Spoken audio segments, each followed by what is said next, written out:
Bom dia a todas e todos. Quero dizer que é uma grande alegria que chegamos ao 18º colóquio Brasil-França, né? 18º colóquio, até esqueci o nome, Franco-Brasileiro de Direito e Risco, que a PGM faz junto com a UERJ e com a Universidade de Toulouse. A Universidade de Toulouse, aqui representada pelos professores Julien Terron, Francine Macorrig, Grégory Calflesch, Mathieu Carpentier,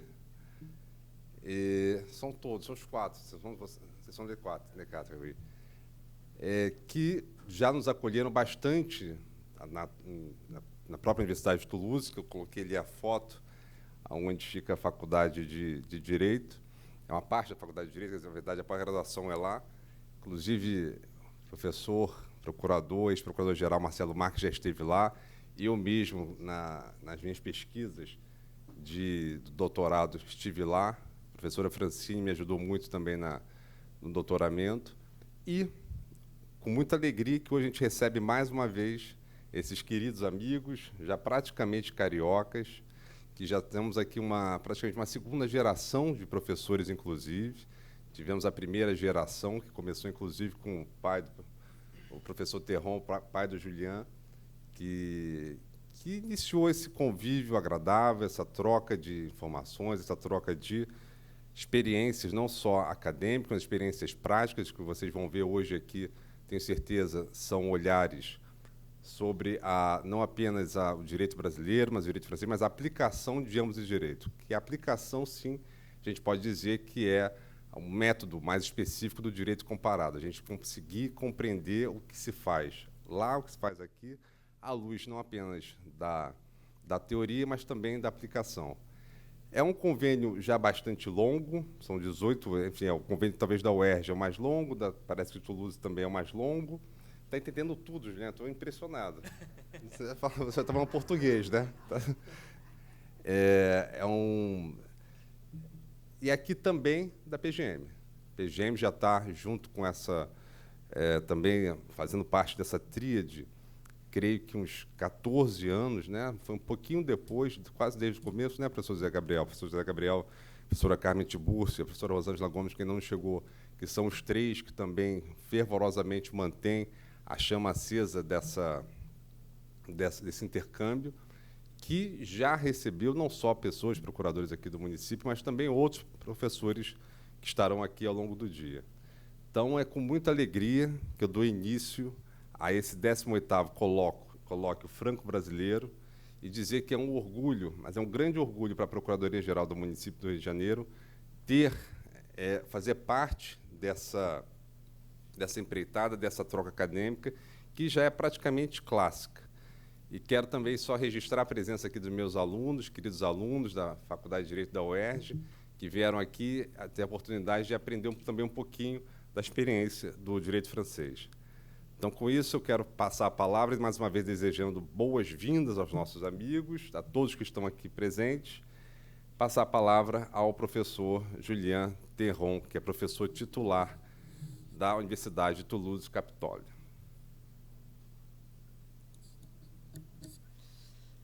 Merci infiniment. Obrigado, muito obrigado. Merci infiniment pour cet accueil. Alors, a Daniel, muito obrigado por essa acolhida. Eu não falo português, mas eu entendo um pouco. E eu espero voltar com frequência, e o meu objetivo a longo prazo é justamente cada vez mais aprender o português. Muito obrigado pela organização desse colóquio.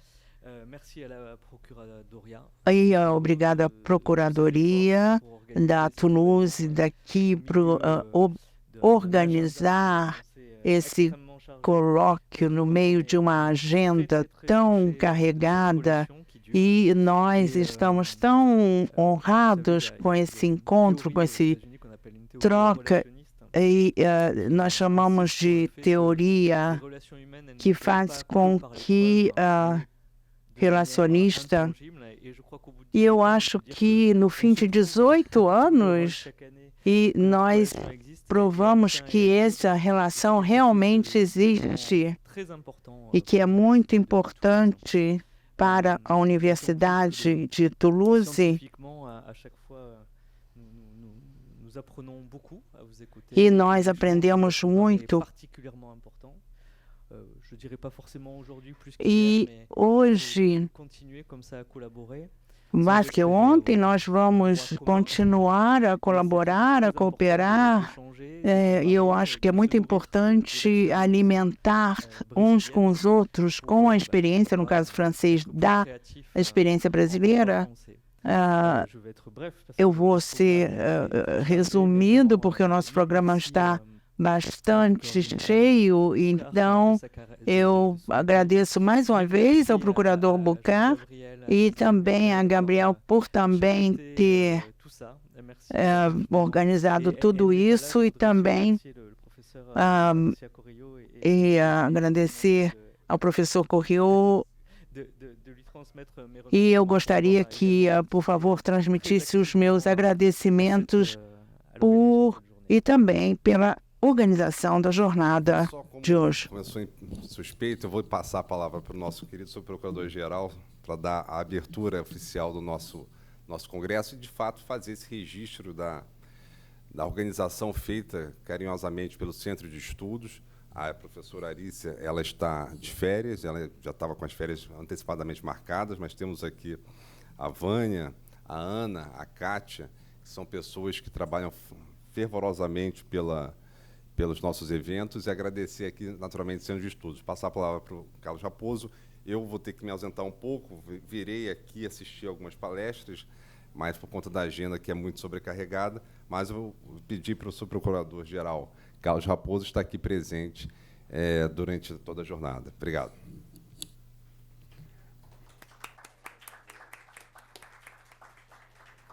Bom dia a todos. Eu gostaria de cumprimentar os professores da Universidade de Toulouse, na pessoa do professor Terron, cumprimentar os colegas aqui, palestrantes, da Procuradoria do Município, os colegas, os professores externos também, na pessoa do professor José Gabriel, que acho que se ausentou agora, que foi meu professor na Universidade da Unirio, há cerca de 25 anos atrás, de Direito Comercial.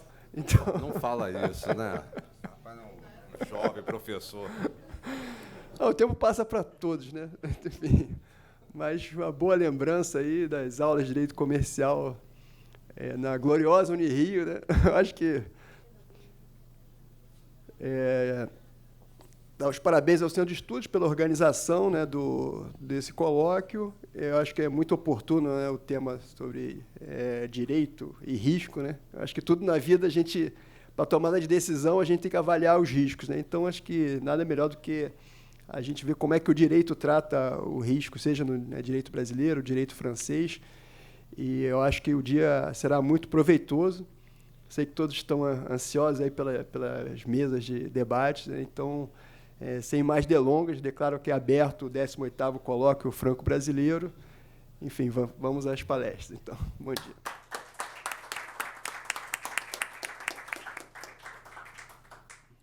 Eu vou chamar já à mesa a próxima palestra, a nosso presidente de mesa, que vai ser o Marcelo Marques, e os professores Carmen Tibúrcio, Grégory Cafleche e a nossa querida Ana Paula Bonomo. Bom dia a todos e todas.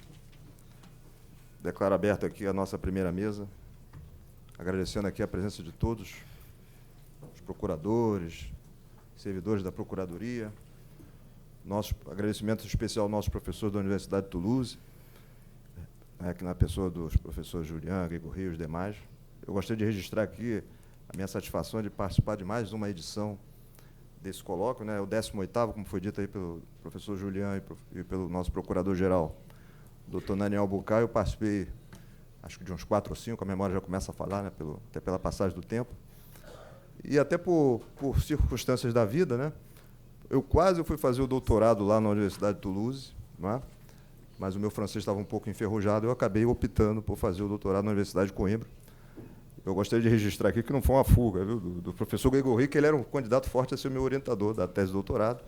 Mas, por coincidências da vida, eu estou escrevendo até uma tese que tem a ver com o tema, né, daqui da nossa fala. Então, não adianta fugir muito, né?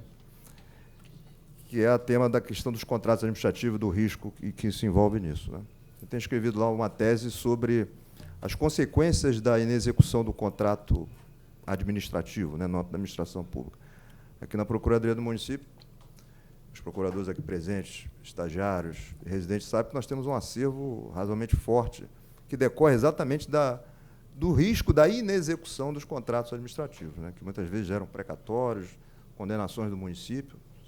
Certamente a Procuradoria consegue vencer em inúmeros casos, mas é um risco que traz a administração do tempo, né, de obra parada, de problemas depois no Tribunal de Contas. Certamente são temas que serão aqui enfrentados pelos nossos professores durante o dia de hoje. Na administração do tempo, nós temos cerca de 25 minutos, né, para que cada um dos professores possam falar. Nós teremos aqui primeiro uma fala da professora Carmen Tibúrcio, nossa querida professora da UERJ. Aliás, eu gostaria de registrar que a mãe dela faz 100 anos, né?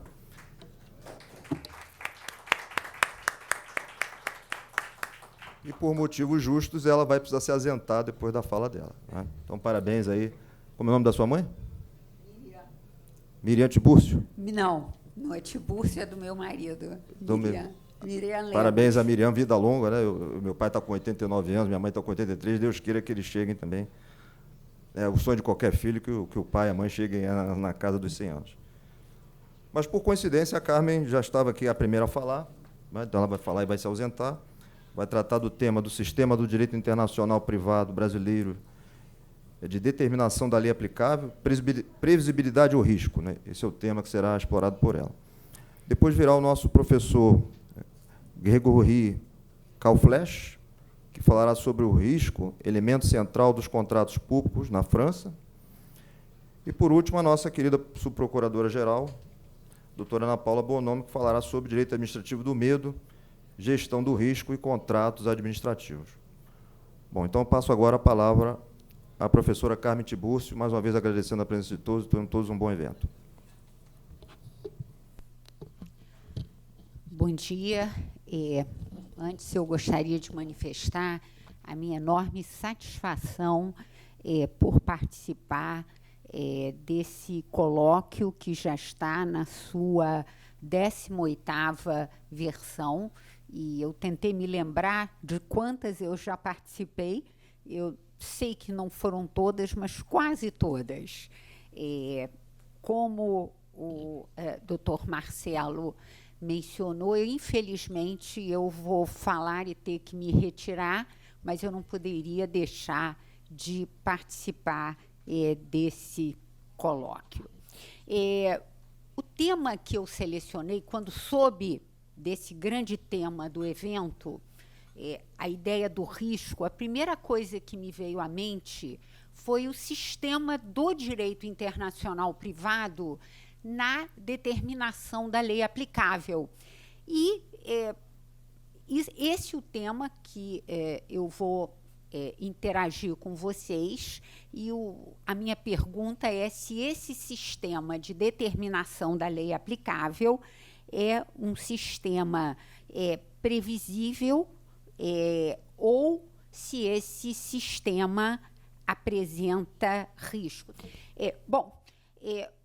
Então, a pergunta é sobre a determinação da lei aplicável no direito internacional privado, se esse é um sistema que traz certeza ou se traz risco, se temos dúvidas sobre a lei aplicável.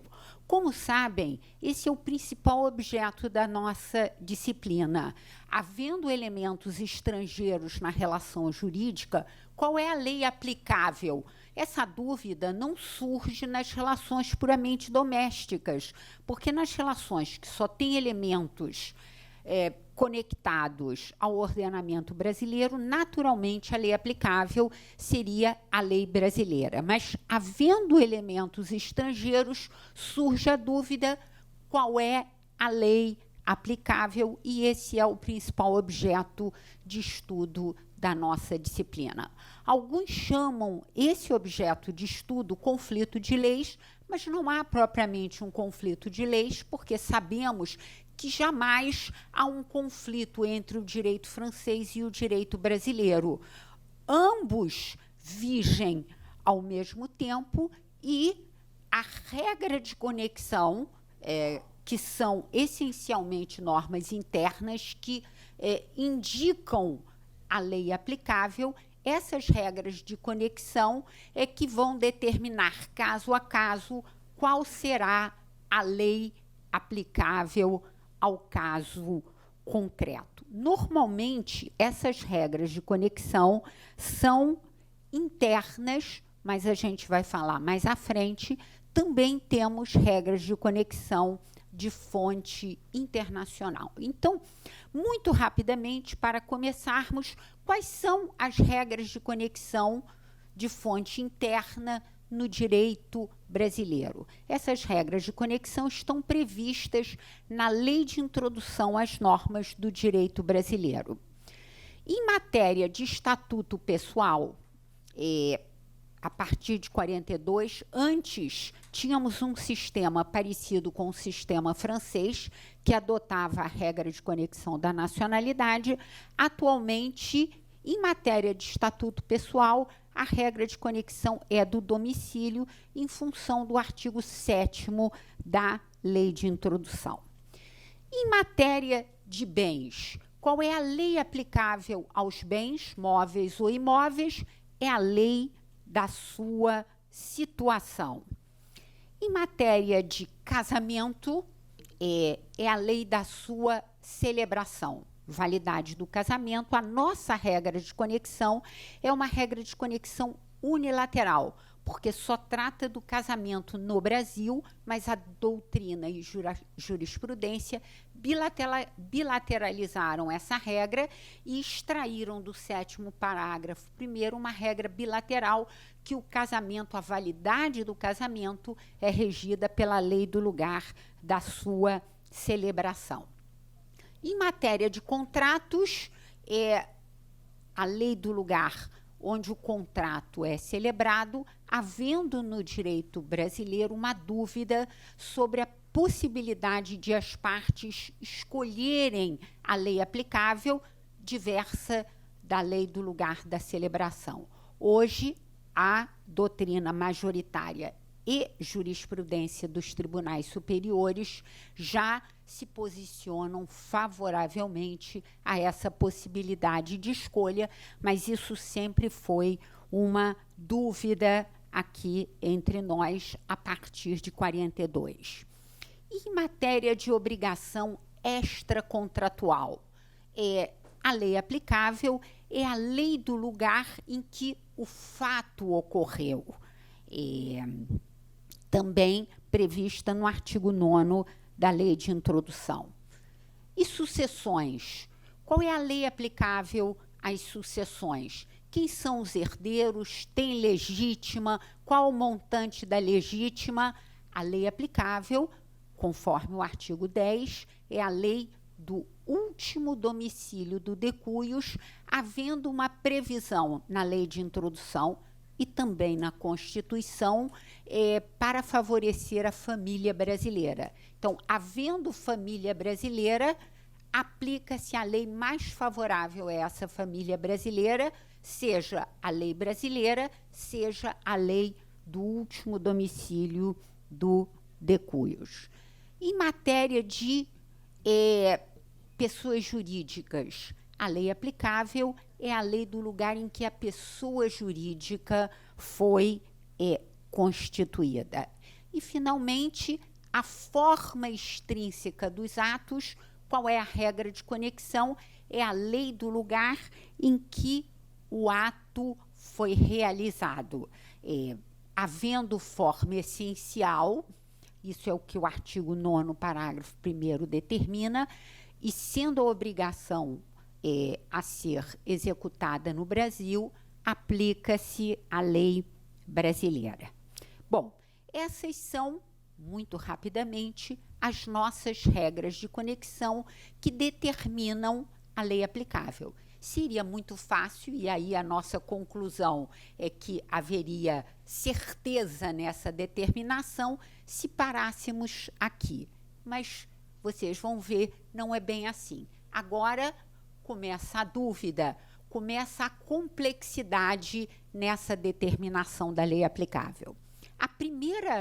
O primeiro ponto a ser comentado é que no Brasil, tal como na França, nós temos a chamada dépeçage, ou seja, uma relação jurídica pode ter mais de uma lei aplicável, sendo uma relação jurídica que envolva, por exemplo, um bem imóvel situado na Argentina, sendo que o contrato de compra e venda desse bem foi feito no Brasil, envolvendo pessoas domiciliadas em outro país, nós temos a lei aplicável à capacidade, que é a lei do domicílio, nós temos a lei aplicável às obrigações, aos aspectos obrigacionais da relação jurídica, que é a lei brasileira, e as questões atinentes ao bem são regidas pela lei argentina. Então,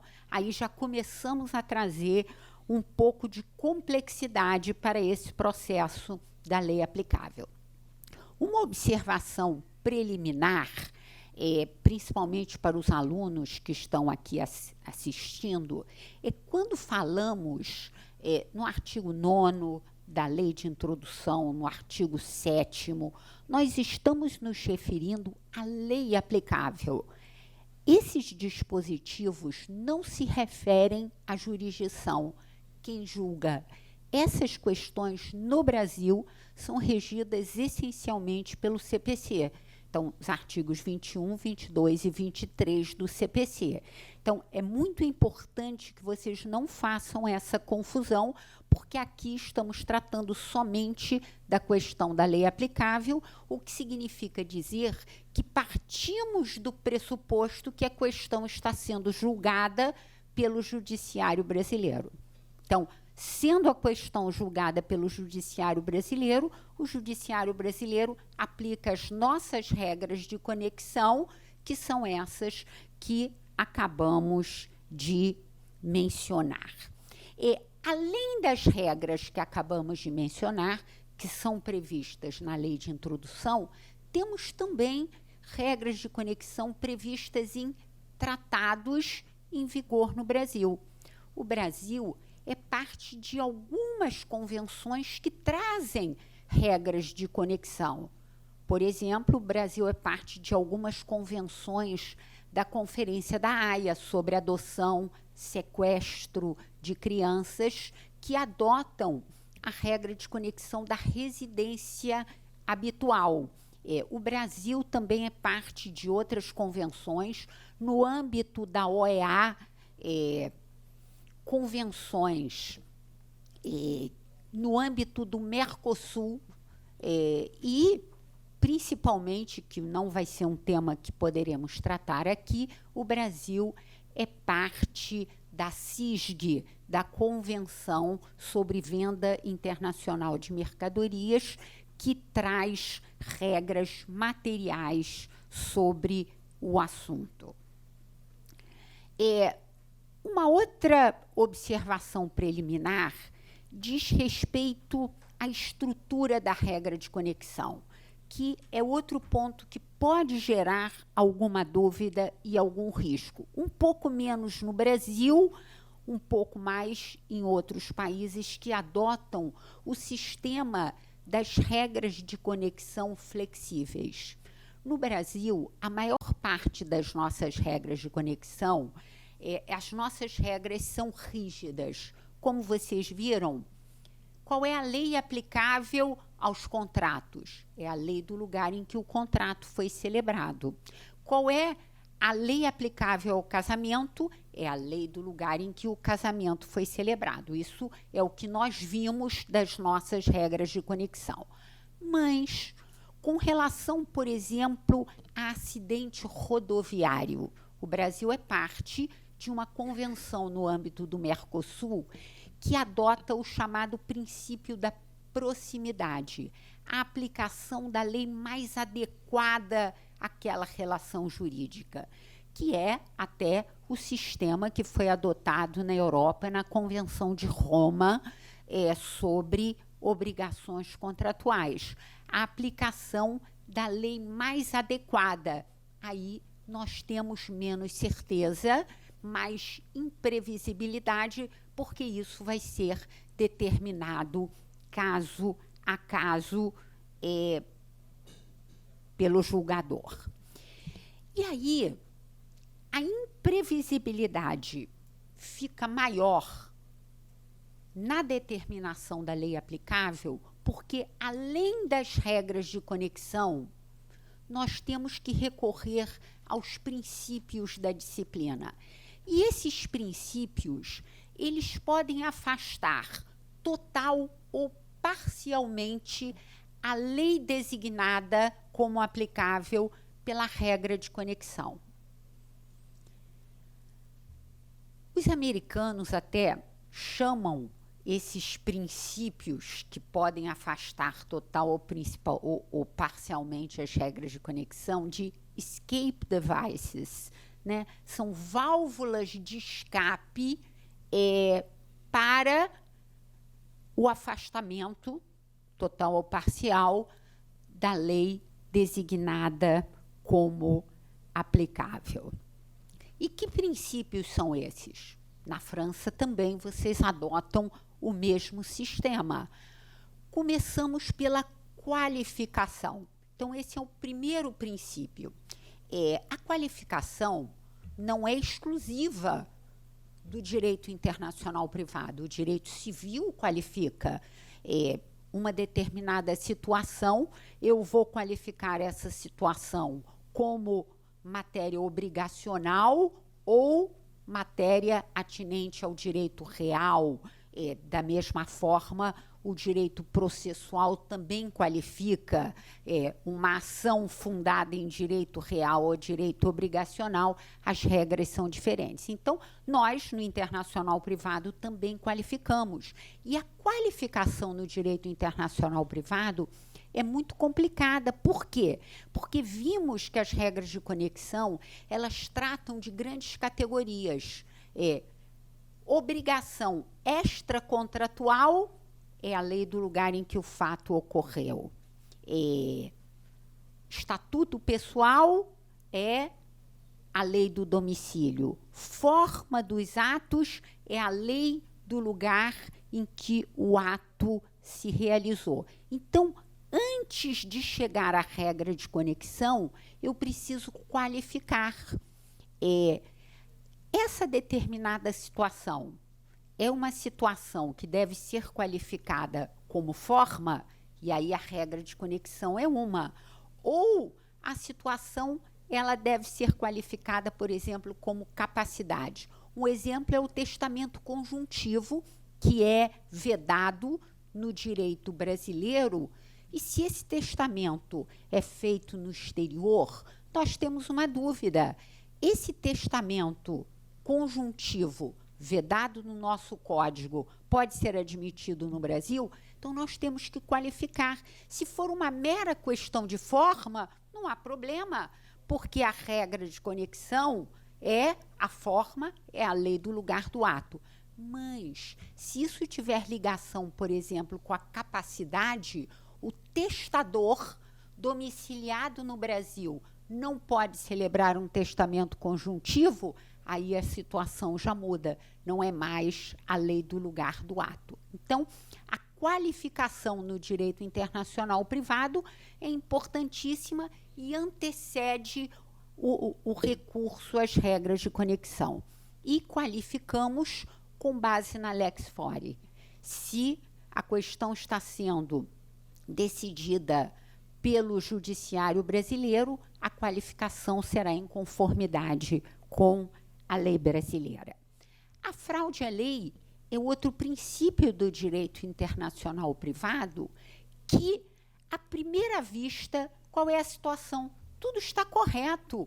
O casamento foi feito, celebrado na Itália, mas nós temos que verificar se essa celebração desse casamento ou dessa adoção se deu em fraude à lei a que a pessoa está realmente subordinada, ou seja, se houve uma intenção de afastar uma lei mandatória a que a pessoa estava subordinada. Então, a dificuldade da fraude à lei é que eu tenho que examinar a intenção.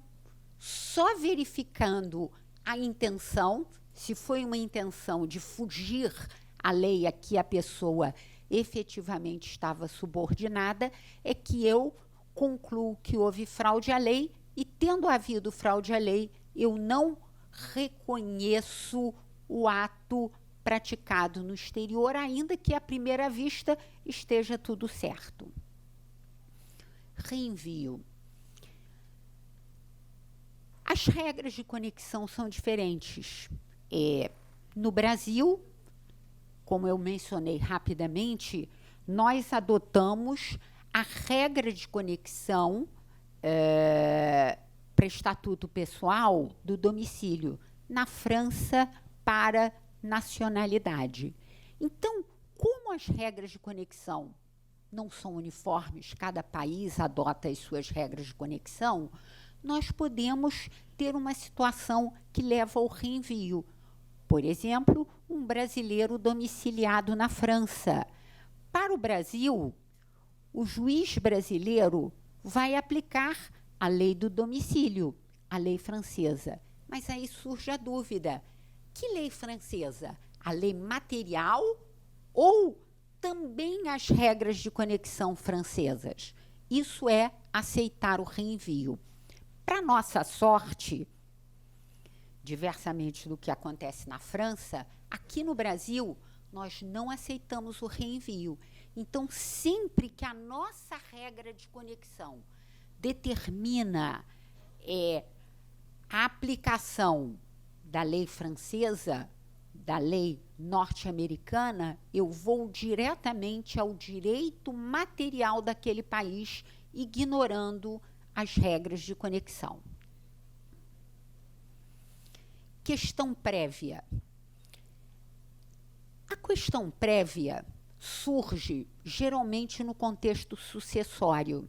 Nós falamos que a lei aplicável à sucessão é a lei do último domicílio do decuius. Então, a lei do último domicílio do decuius vai dizer quem é herdeiro, vai dizer se há legítima, qual o montante da legítima, quem se inclui na legítima. Então, essa lei do último domicílio determina que cônjuge é herdeiro. Mas eu tenho uma questão prévia. Qual é a questão prévia? A validade do casamento. E essa validade do casamento não é determinada pela mesma lei que rege a sucessão. A questão prévia é examinada como uma questão autônoma, como se fosse uma questão independente. Que nós vimos a validade do casamento é a lei do lugar da celebração. Então, eu tenho a sucessão regida pela lei do último domicílio do decuius e eu tenho uma questão prévia que vai ser regida, pode ser regida por uma outra lei, porque ela será examinada como uma questão autônoma. Eu verifico onde o casamento foi realizado e essa lei será aplicável. Ordem pública. Ordem pública é o principal, é o mais importante princípio da disciplina. Como o direito internacional privado pode, com base nas regras de conexão, levar à aplicação de um direito estrangeiro, esse direito estrangeiro pode ser chocante, pode ferir princípios fundamentais do foro, de natureza religiosa, moral, econômica. Então, a ordem pública é como uma barreira de proteção. A regra é aqui no Brasil, se a regra de conexão determina a aplicação de um direito estrangeiro, ainda que diferente do nosso, esse direito estrangeiro vai ser aplicado, salvo se for chocante. Que a ordem pública é exatamente essa barreira de proteção que evita a aplicação de um direito estrangeiro com conteúdo chocante a princípios fundamentais do foro. Mas aí, a grande imprevisibilidade. O que é chocante no foro? Isso varia no tempo e no espaço. E aí a maior indeterminação do direito internacional privado está exatamente na fixação do conteúdo do que fere e o que não fere a nossa ordem pública. E, por fim, os direitos adquiridos, porque a regra no direito internacional privado é que, mesmo que uma situação constituída no exterior fira a nossa ordem pública, vai ferir mais a ordem pública desrespeitar uma situação constituída validamente no exterior que tenha gerado direitos adquiridos. Então, eu tenho uma gradação na ordem pública, ou seja, ainda que fira um pouco a minha ordem pública, se a situação foi constituída validamente no exterior, gerando direitos adquiridos, eu reconheço, porque de alguma maneira vai ferir ainda mais a minha ordem pública desconsiderar um direito validamente adquirido. Então, esse é o sistema do direito internacional privado na determinação da lei aplicável, e eu acho que a minha pergunta que eu fiz inicialmente se é um sistema que gera certeza ou imprevisibilidade, eu acho que a gente tende a concluir que é um sistema muito complexo e, muitas vezes, com grande imprevisibilidade, não é? Por conta de tudo que acabamos de mencionar. Então, agradeço a atenção de todos e, mais uma vez, reitero a minha satisfação em ter participado dessa mesa, ainda que eu não possa ouvir as apresentações dos colegas, pelo que eu já me desculpo.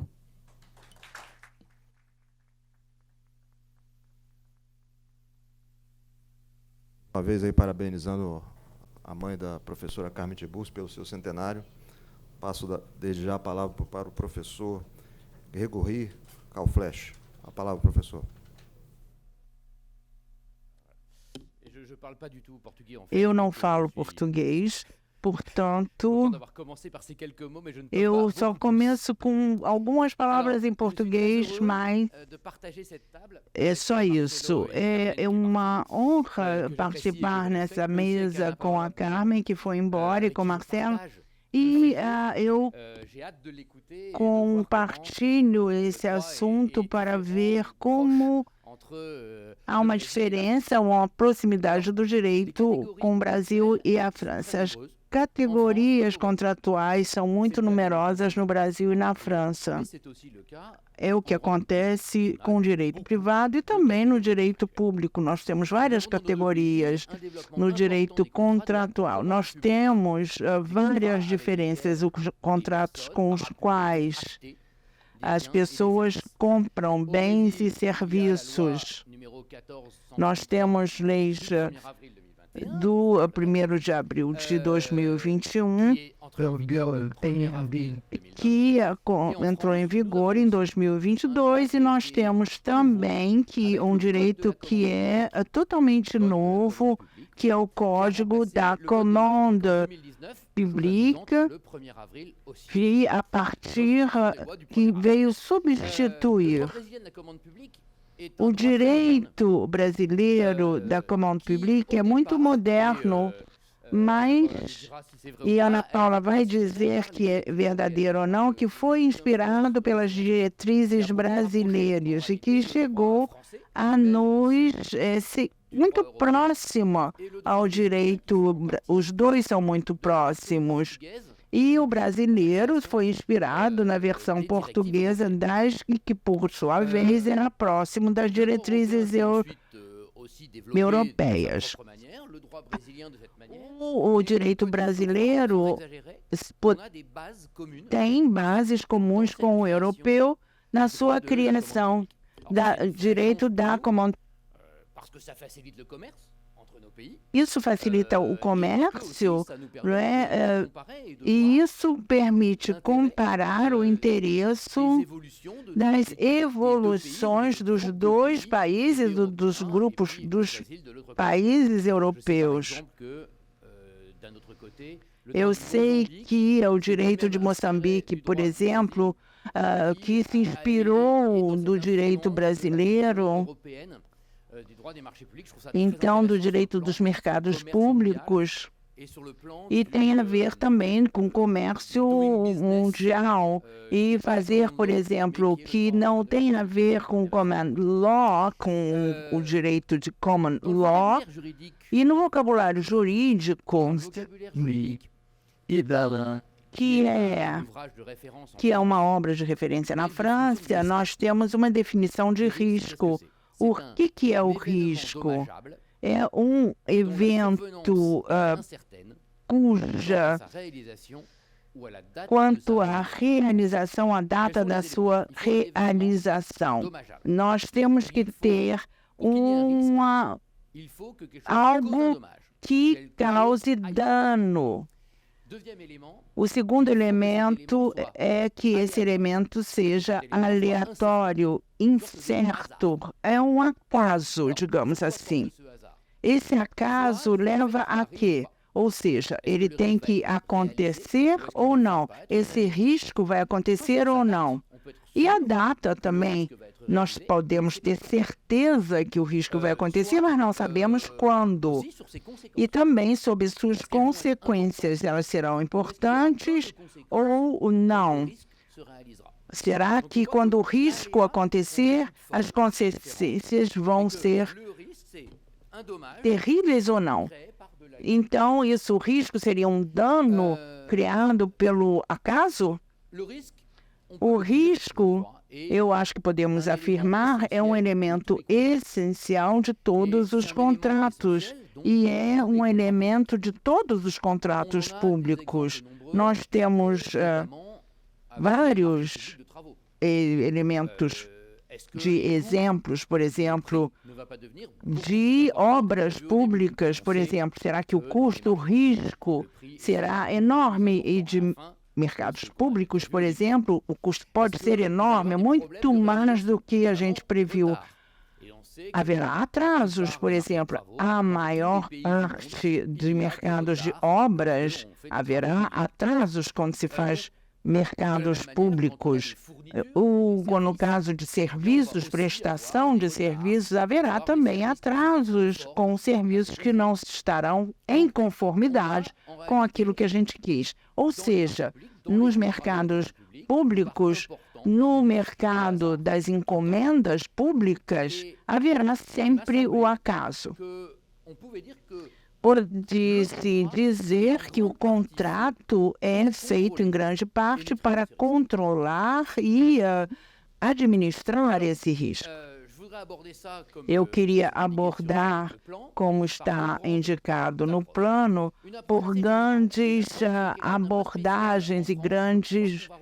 Eu acho que nós vamos encontrar coisas parecidas no Brasil, ou seja, em que momento no contrato vamos administrar esse risco? Quais são as marcas no contrato?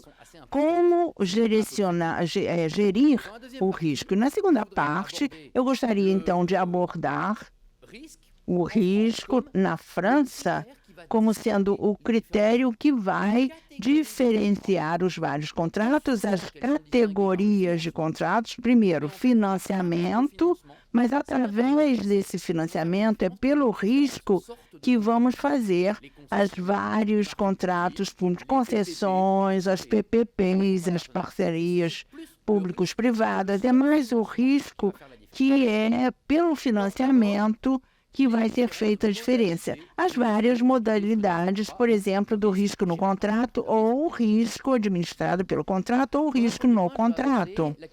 E depois na preparação e na confecção no contrato.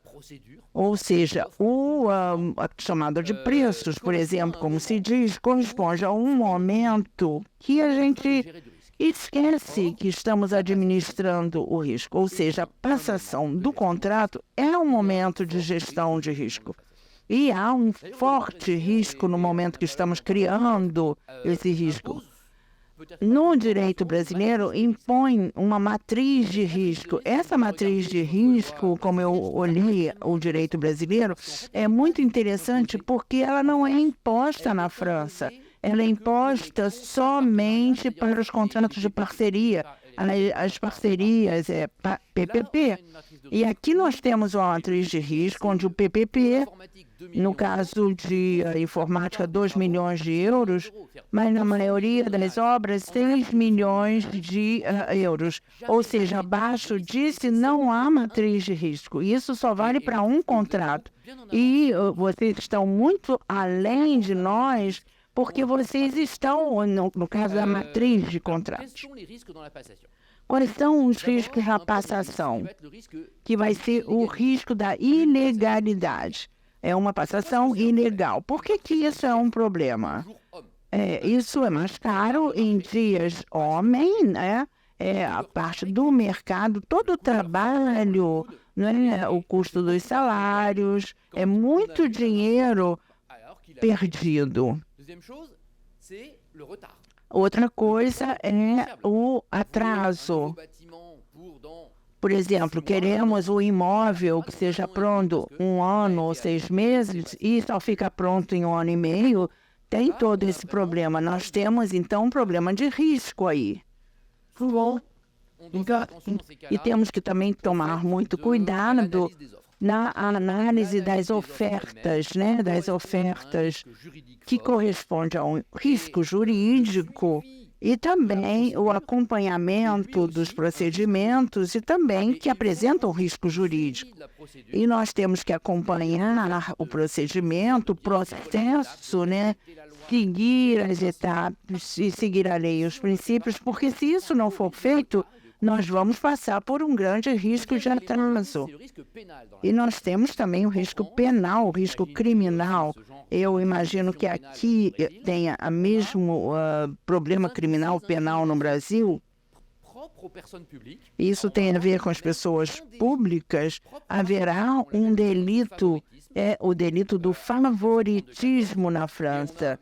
E nós temos também a corrupção, da funcionário público, a concussão, a tomada ilegal de interesse, que talvez não seja traduzível em português, mas vários tipos de incriminação. Há esse risco penal e também o que acontece nesse caso específico, a pessoa que está em CARDES tem que observar a compliance desse risco. Nós temos também um risco durante a transferência, que é o risco penal. O terceiro ponto é ter um mercado não sei se não frutuoso, é o risco que nenhuma empresa quer assumir. Como gerir esse risco de não ser frutífero nesse caso? E como fazer de ter alguma coisa que ninguém quer? O que acontece é que nós chegamos a essa categoria e é por isso que é importante pensar nisso também, ter uma boa publicidade. As pessoas públicas, em geral, pensam em fazer menos publicidade, porque todos os mercados para escolher melhor as pessoas, mas o melhor, na verdade, é ter uma boa publicidade. para ter as pessoas e de podermos escolher a boa pessoa. Às vezes, aparecem pessoas tão boas e na França a melhor publicidade foi a luta contra a corrupção, porque a publicidade luta contra a corrupção, ter várias pessoas. Eu não sei se é permitido no Brasil, mas na França é o que nós pegamos até a palavra inglesa, sourcing, é a possibilidade para uma pessoa pública ter várias empresas, né? Não para favorecer nenhuma delas, mas com essas empresas diferentes, nós vamos estudar o que cada uma delas sabe fazer para ter uma melhor chamada de preços, uma melhor licitação. Então, nesse caso, nós vamos ter mais respostas e um melhor mercado. Também nós podemos fazer uma compra ruim que pode ser compensada, que vai ser compensada por isso, pelas melhores ofertas. E o quinto elemento, que é a gestão do risco pelos seguros.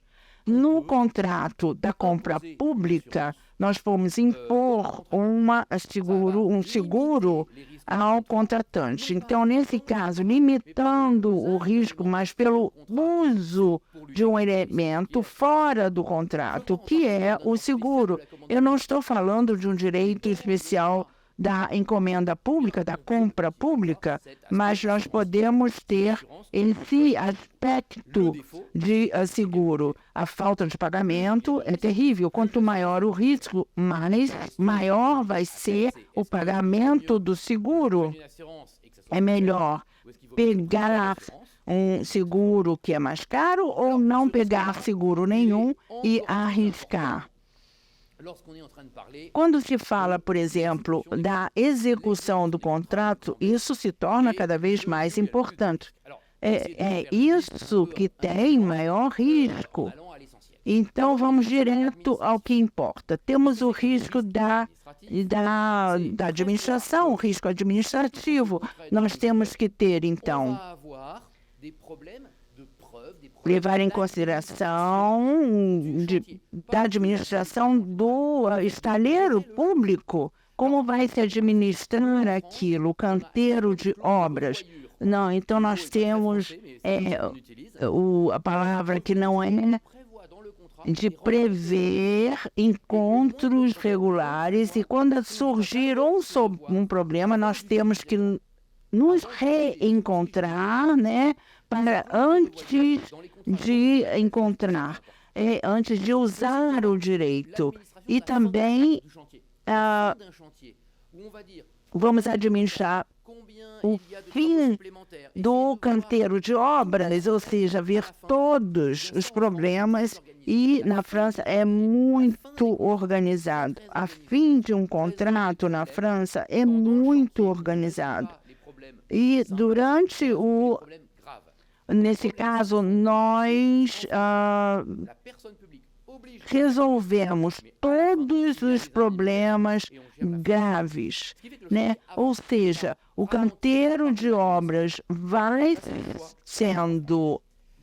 progredir. Outro ponto é a questão de quanto custa. Isso também é a primeira coisa a definir, são as necessidades. Não é tentar ter o mais barato, mas sim é o que nós chamamos na Europa o best value for money, ou seja, a melhor relação qualidade-preço. Na França, no tempo de Luís XIV, muitos prédios militares foram feitos por Vauban, que era um grande arquiteto. E esse arquiteto dizia a Luís XIV, não faça licitações baratas. Quando faz lição barata, as pessoas simplesmente não terminam. E nós tivemos que esperar de Luís XIV até 2021, ou seja, 280 anos, para que o procedimento do menos caro, do mais barato, desaparecesse. O terceiro elemento desse contrato diz respeito ao contrato que a jurisprudência, a administração contém regras para administrar o risco do contrato. Então, nós vamos ver as sanções. Em todos os contratos do mundo, nós temos sanções. E no contrato, nós temos sanções sem passar pelo juiz. O poder da administração pública é justamente poder sancionar sem o juiz, sem o judiciário. Num segundo momento, pode-se chegar ao juiz, mas a administração nunca fica pensando, nossa, vai ser tão difícil aplicar essa sanção, porque tem que passar pelo juiz. Mas por isso, justamente, que não precisa do judiciário. É claro, essas sanções são organizadas no contrato e elas têm que ser exatamente classificadas. Não se deve ter uma sanção muito pesada. E nós temos também a questão da modificação unilateral. Eu acho que no Brasil também tem a necessidade unilateral, e já existe há muito tempo, faz parte de regras unilaterais. Há um problema: esse direito de modificação unilateral não para de diminuir, porque se a gente não para de diminuir, a gente está questionando a questão da licitação, porque a pessoa diz assim, bom, eu faço um contrato que vai ser escolhido por alguma pessoa que eu conheço, mas se eu estou modificando isso é proibido na França, porque a modificação não pode questionar a maneira e as condições iniciais da própria licitação. E por isso, e que está diminuindo. Antigamente era muito forte. E essa possibilidade de diminuir a resiliação unilateral não é uma sanção, mas porque tem a resiliação por sanção ou por interesse geral. Há a possibilidade de dizer, bom, esse contrato não corresponde mais às minhas necessidades. Nós temos uma jurisprudência antiga, porque antigamente a cidade era iluminada com lampadários e gás. E depois nós tivemos as lâmpadas por eletricidade. Então foi possível rescindir o contrato do gás, e isso é um bom exemplo, porque é o exemplo do interesse geral, e isso é um poder muito forte na França. Por outro lado, a pessoa particular que teve aquele contrato rescindido vai receber e ser indenizado por isso.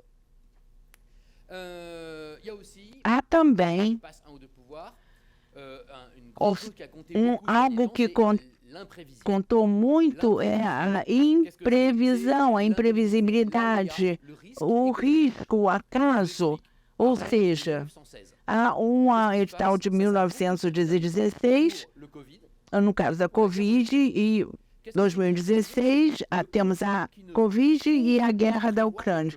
O contrato nem sempre prevê tudo, não dá para prever uma pandemia, ou seja, as consequências em direito público devem manter o serviço público e os contratos, ou seja, a pessoa pública deve pagar a mais quando há uma imprevisibilidade, ou seja, houve uma multiplicação por 5 por causa da pandemia ou de uma guerra, a pessoa pública vai aumentar por 5. Ela pode, inclusive, resiliar o contrato quando passa de 5, mas ela não vai resiliar o contrato na questão de ônibus, por exemplo, mas é feito um cálculo, o aumento, e havendo uma perda de a pessoa particular, isso é uma perda que a pessoa pública deve assumir. E rapidamente agora, na França, nós temos também um segundo aspecto do risco. O risco faz surgir uma diferença entre as várias categorias de contrato na França. Na França, nós temos os mercados públicos e as concessões. 2 contratos na Europa também, segundo as diretrizes europeias.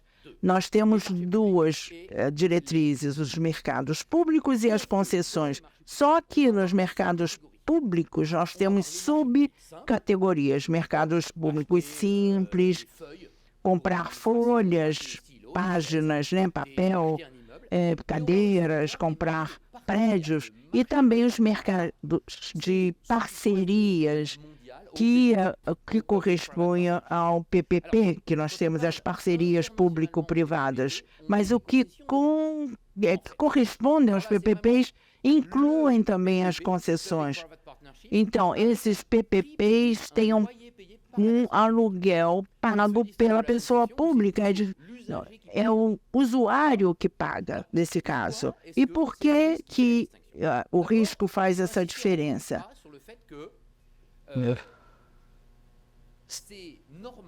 É normal poder escolher entre concessão, mercado público ou mercado de parceria. Por quê?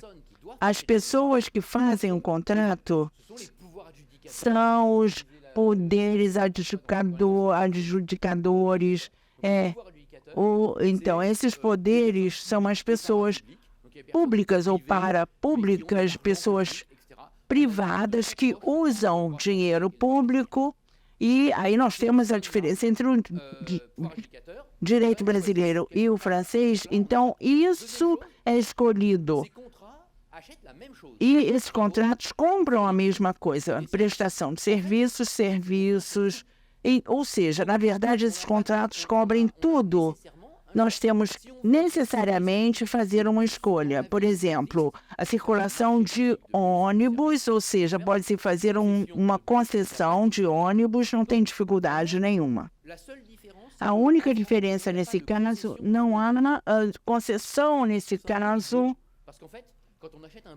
Quando se compra um barco, por exemplo, não é uma concessão, por exemplo, é porque o barco é considerado um móvel. É estranho que não haja concessão, não tem nada a ver, né? Mas é algo histórico francês. Fora essa exceção, são as mesmas pessoas que compram as mesmas coisas. Então, como é que se faz a distinção? É muito simples. No início, a ideia é que a concessão é feita remunerando a partir dos usuários, e então o mercado é feito a partir de um preço pago, ou seja, o ônibus é remunerado pela passagem paga pelo usuário. E o preço corresponde ao preço do ônibus e ao salário do condutor. Mas se for a pessoa pública que pague tudo, aí será um mercado público. Historicamente é isso. Em 2000, foi definido de maneira diferente. Foi definida que a remuneração deve ser a partir do resultado da exploração. Ou seja, em 2005, a União Europeia disse que nas concessões deve ter um risco. Ou seja, se o usuário paga, se não houver mais usuário, aí o concessionário perde dinheiro. Ou seja, a Europa, a União Europeia, quer determinar como vai pagar. Ou seja, o critério verdadeiro é o risco. Então, o texto tem que dizer, a distinção é, os grandes contratos são, na concessão, tem que haver risco. Ou seja, foi um pouco mal compreendido. Alguns autores dizem a concessão é o risco e o mercado público não é risco. Mas isso é um grande erro. Um grande erro porque não é isso. Não é porque a concessão tem que ter risco que o mercado público não deve ter risco. O mercado público pode ter ou não risco. Há um exemplo simples para acabar a minha apresentação, é que o mercado público pode, nesse sentido, por exemplo, o mercado público diz, eu quero uma escola que vai custar 20 milhões de reais. E aquela pessoa que vai construir uma escola por menos de 20 milhões, ele vai ganhar dinheiro, ele vai ter lucro. Então, esse é o risco. Ou seja, na verdade, o risco no mercado público, nós escolhemos se ele é da pessoa pública, isso acontece com frequência, mas na concessão é obrigado a ter risco que vai ser transferido à pessoa pública. Ou seja, com os dois elementos, nós vemos que, na verdade, a questão da criação do contrato, temos que escolher que há e determinar que haja risco ou não. Agradecendo enormemente a fala do nosso professor, já conhecido, muita categoria, muita precisão na sua fala, sobre a questão do risco, elemento central dos contratos públicos na França. Vamos passar a palavra agora para a nossa subprocuradora-geral, doutora Ana Paula Bonon Machado, que vai falar sobre o direito administrativo do medo, gestão do risco e contratos administrativos. Com a palavra, doutora Ana Paula. Bom dia a todos. Inicio cumprimentando meus colegas de mesa, Gregor Ricalfleche, meu colega Marcelo Marques, de Procuradoria. Cumprimento a plateia e quero agradecer também, deixar consignado aqui meu agradecimento à doutora Arícia, que fez a loucura de me convidar para falar, eu pequenininha aqui, depois desses dois grandes professores. Mas vamos lá, os senhores vão ter que sofrer um pouquinho aqui com a minha fala. Eu hoje vim aqui fazer uma provocação. A ideia do direito administrativo do medo nem é um assunto novo. Um artigo muito conhecido é de 2016, então já temos um tempo isso. Mas acredito que, até o momento, ainda não demos a devida atenção ao problema. A realidade administrativa hoje, no Brasil, pelo menos, é que temos administradores que pouco fazem pelo medo das sanções que sofrerão. Há uma fala corriqueira nos corredores da administração pública de se apostar, vamos ver quem encontra algum gestor que não tenha sofrido nenhuma ação de improbidade. E, quando se acha, se festeja. Essa questão do medo faz com que, se formos observar esses poucos que não são punidos, provavelmente eles não fizeram nenhuma inovação na administração pública e, por isso, saíram ilesos. Uma premissa que eu quero estabelecer aqui. Ninguém aqui está advogando a falta de controle do administrador. Até porque a questão é não transformar o controle na função essencial da administração pública. Do mesmo modo que não se pode dar uma liberdade absoluta ao gestor, também não se pode freá-lo de modo que ele não tenha coragem de fazer nada, de modo que engessemos absolutamente a atuação desse gestor. E aí, para usar uma expressão popular, ao menos aqui do Brasil, o meio do caminho é sempre o melhor caminho. Os excessos prejudicam. E por que falamos isso? Naturalmente, o legislador ele não consegue prever todas as possíveis questões que surgirão no mundo dos fatos. E, mais do que isso, ele nunca vai ter o dinamismo da evolução social. Então, é necessário dar alguma liberdade ao gestor. E isso não é novidade em lugar nenhum. Afinal de contas, o que é a discricionariedade administrativa, senão uma previsão legal da liberdade de atuação ao gestor? Só que, no Brasil, a gente tem enfrentado uma escalada de controle administrativo, pelo menos nos últimos anos, que reduziu drasticamente essa liberdade de atuação do gestor. E aí eu vou falar de um caso emblemático da cidade vizinha aqui, Niterói, minha cidade até, em que existe uma ação de improbidade administrativa lá, em que o gestor escolheu determinada pessoa para assumir um cargo em comissão, cargo de livre nomeação do gestor. O Ministério Público entendeu que aquela pessoa escolhida pelo gestor, livre escolha, ela não tinha capacitação suficiente no entender do membro do Ministério Público. E ele ajuizou uma ação de improbidade para que essa pessoa devolvesse todos os salários recebidos. Sequer houve discussão sobre a efetiva prestação do serviço. Mas, como o membro do parquê entendeu que aquela pessoa, no entender do membro do parquê, não tinha a capacitação que ele, parquê, entendeu suficiente, pediu a devolução de todos os salários. Não estou aqui discutindo a capacidade ou não daquela pessoa. Não parei para analisar isso. Estou discutindo de quem é a capacidade de decidir quem pode ou não pode ocupar aquele cargo. É minha? É do parquê? Ou é do gestor, que, pela lei, pode escolher quem vai exercer aquele cargo em comissão?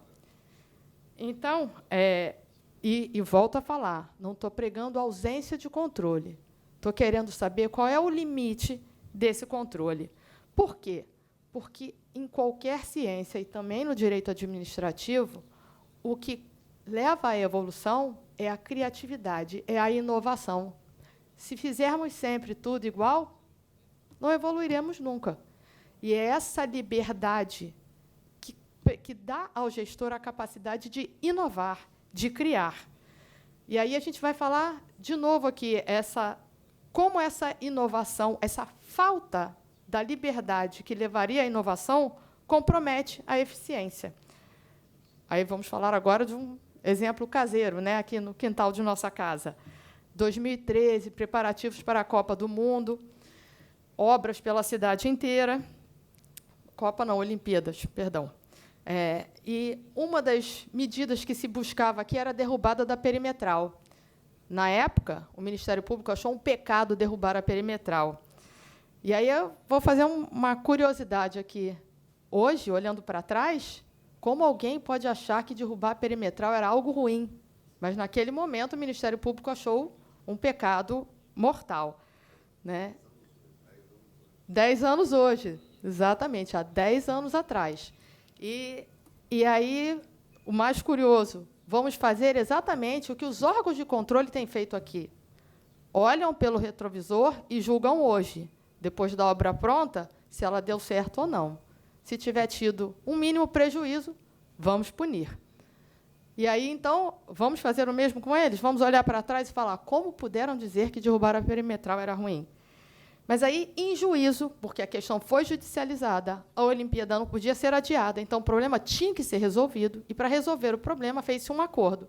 A moeda de troca com o Ministério Público foi antecipar a climatização da frota de ônibus, que estava sendo gradualmente feita. Não foi cumprida, porque a antecipação era para dezembro de 2016. Chegado dezembro de 2016, não tinha sido alcançada. A questão teve um incremento judicial. Climatize em 30 dias, em 60 dias, em 90 dias, sob pena de multa. Estamos em 2023. Ainda não alcançamos 100% da climatização da frota. E, em 2022, conseguimos um acordo para antecipar a extinção da concessão, para que o novo concessionário já ingresse com a frota 100% climatizada. A minha provocação é, até que ponto essa excessiva judicialização, esse excessivo controle, não contribuiu para o atraso na implementação dessa política pública? Será, apenas será, que se tivéssemos deixado o gestor implementar gradualmente essa política, ela já não teria sido alcançada hoje, em 2023? É uma provocação. E aí eu volto a falar, não estou falando aqui de falta de controle, estou falando de excesso. O excesso é prejudicial. Né?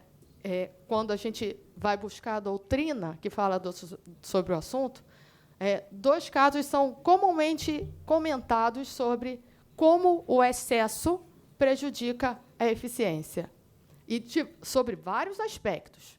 Um primeiro aspecto é o excessivo gasto de dinheiro público na realização do controle. E, quando se fala de excessivo gasto de dinheiro público, fala-se de passadina, da compra de passadina. Essa aquisição, ao fim e ao cabo, ela foi fiscalizada por pelo menos 6 instâncias de controle. Foram elas: Tribunal de Contas da União, Controladoria Geral da União, Ministério Público Federal do Rio de Janeiro, Ministério Público Federal de Curitiba, Comissão de Valores Mobiliários e a própria Petrobras. O questionamento em relação à eficiência, ao custo da excessiva eficiência, é 6 instâncias de controle se debruçando sobre o mesmo assunto. Isso é gasto de salários de muitos. E quem leu as conclusões disse que todas elas chegaram mais ou menos ao mesmo termo. Todas tiveram, basicamente, as mesmas conclusões. Então, tivemos um gasto excessivo de 6 instâncias de controle. 5 delas podiam, pelo menos, estar realizando trabalho sobre outros aspectos, debruçadas sobre o mesmo assunto. Isso é perda de eficiência, é retrabalho. Outro exemplo corriqueiro em quem escreve sobre o assunto é sobre uma fiscalização do Tribunal de Contas da União, de uma obra da Petrobras em Pecém, no Ceará, que era uma obra de implantação de um terminal portuário lá no Ceará. A obra parou para uma fiscalização do TCU, que se debruçou e se digladiou, vamos dizer assim, especificamente sobre a autuação do processo administrativo físico. Falamos de uma obra de milhões de reais, parada, porque estava se discutindo que o processo administrativo físico tinha falhas na autuação, a numeração deles no auto do processo. Ninguém está dizendo aqui que não se pode ter processo administrativo sem autuação. É importantíssimo para você ter o registro, para você ter o controle, mas parar uma obra de um terminal portuário de milhões de reais por causa da autuação do processo administrativo é muito desperdício de dinheiro público. A gente tem que ter um equilíbrio nessa discussão. E aí a gente tem prejuízo do contrato administrativo por causa dessa falta de eficiência. Não há como querer, e os controles hoje querem isso, que não se tenha um risco nos contratos administrativos. O risco é inerente a qualquer atuação da vida. E a gente precisa ter esse equilíbrio, retomar esse equilíbrio. Por quê? Porque o excessivo controle hoje na administração produziu um tipo de gestor, que é aquele gestor que nada faz por medo da sanção.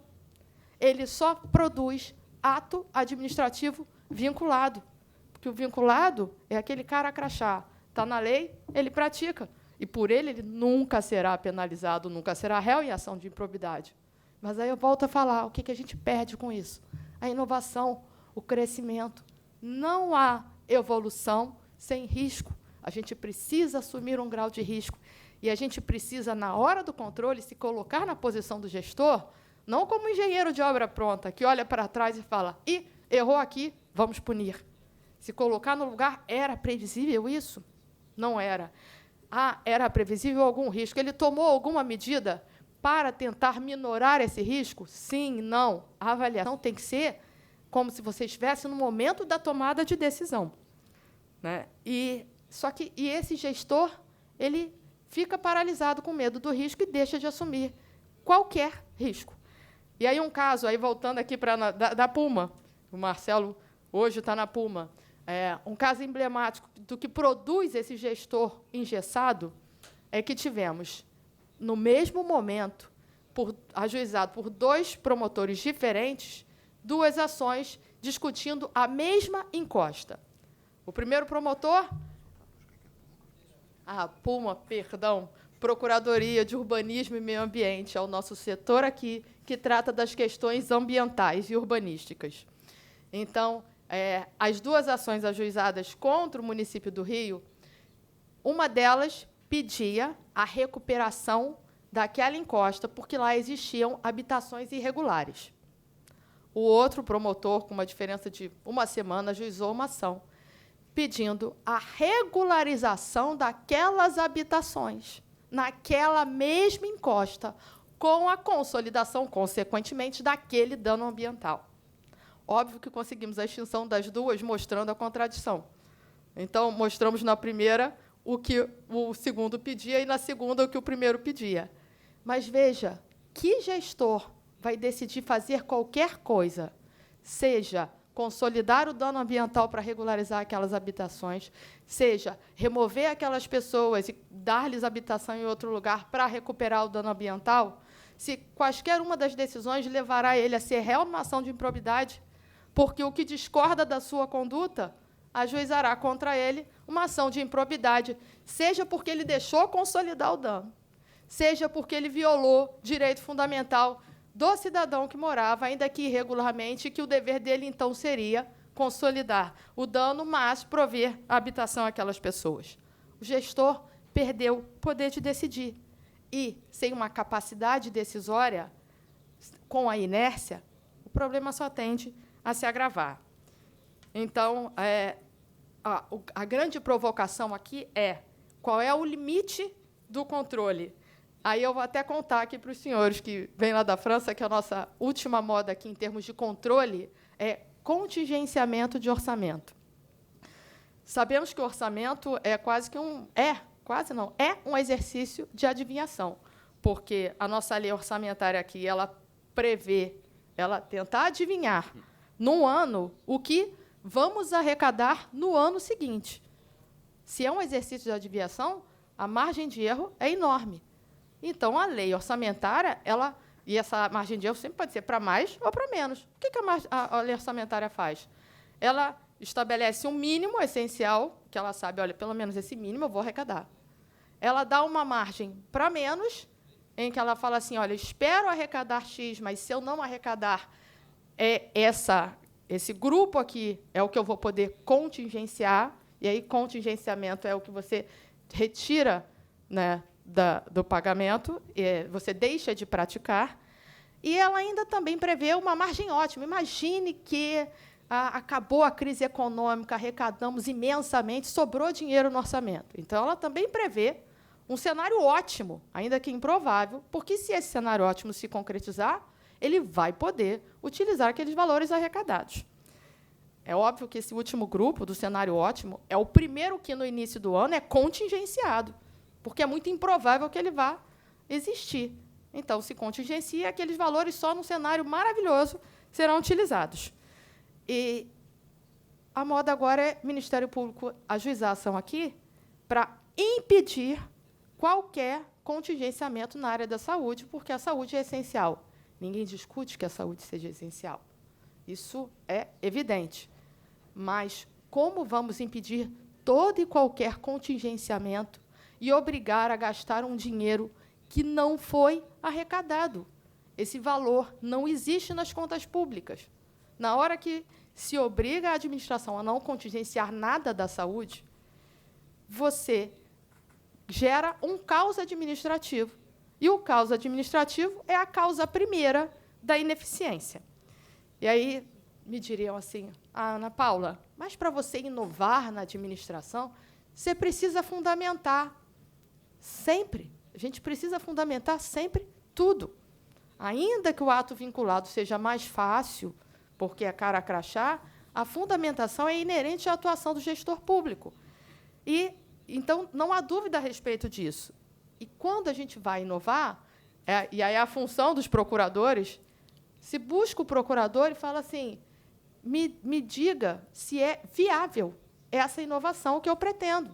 E aqui já corremos rios de tinta várias vezes para exatamente dar o caminho viável da inovação, a fundamentação para a inovação.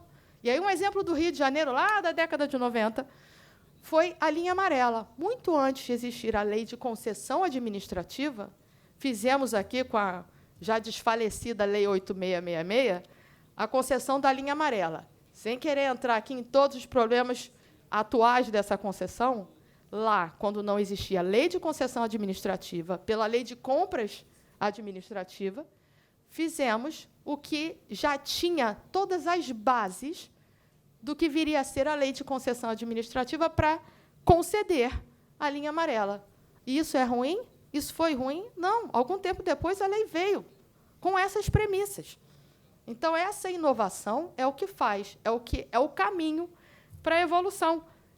E ninguém vai, pelo menos imagino eu, achar aqui que, porque não existia lei de concessão, deveríamos fazer a licitação para a linha amarela, em que o município preste diretamente o serviço, contrate as pessoas, faça concurso para ter servidores cobrando pedágio e a Secretaria de Obras fazendo a manutenção da via. A administração pública ela não vai ter nunca a capacidade de abarcar todos os serviços.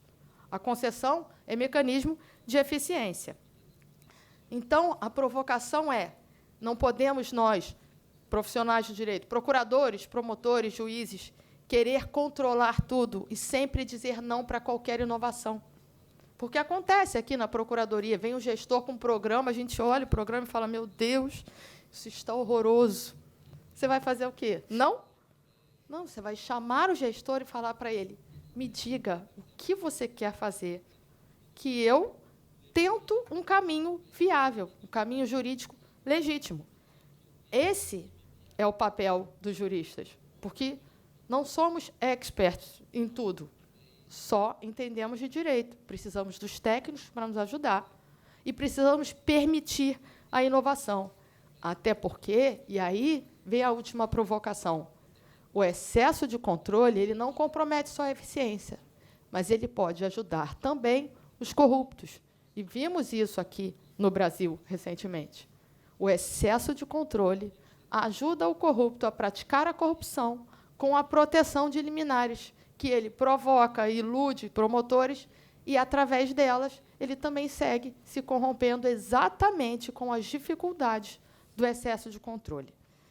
Então, já finalizando, né, para não ultrapassar o meu prazo, a questão aqui é, precisamos resgatar a grandeza dos institutos administrativos que prevêem a discricionariedade do gestor, quando ela for necessária e quando for possível, e na medida do possível e da sua legitimidade.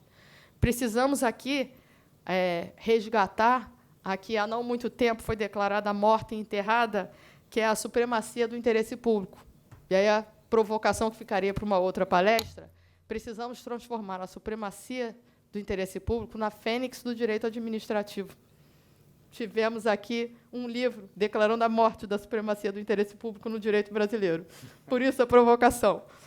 Então, eu digo, morta, transformemos a supremacia do interesse público na fênix, para que o fim último da administração seja a eficiência e não o controle. Obrigada.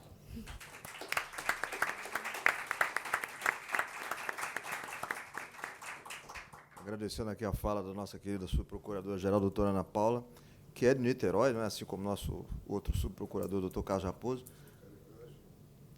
O nosso procurador-geral é carioca da gema, ele já fez o esclarecimento.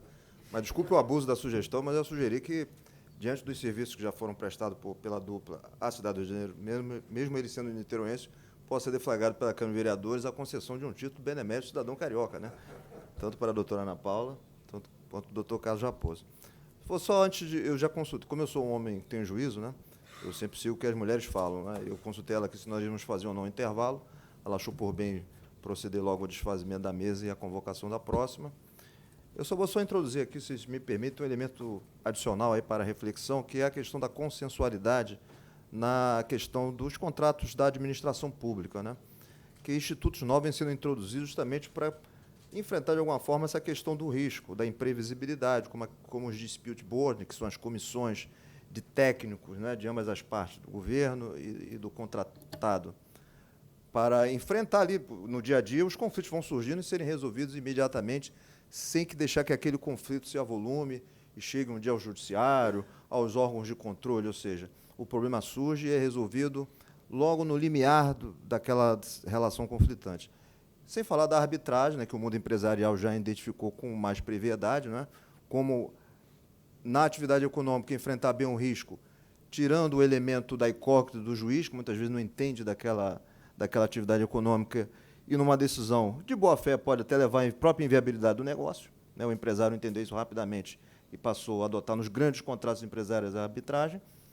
E a administração pública, a gente vê, né, na gestão do doutor Daniel, foi criado aí um órgão de consensualidade, né, que é coordenado pelo nosso ex-procurador-geral, doutor Antônio Carlos de Sá, e a gente já vê na Procuradoria do Estado, talvez num estágio um pouco mais avançado, uma Câmara, né, que é coordenado pelo, acho que um procurador chamado Marco, né, que já está há algum tempo tratando esse assunto. Então, o elemento da consensualidade parece ser um elemento interessante, através da mediação, da arbitragem e, mais recentemente, do dispute board.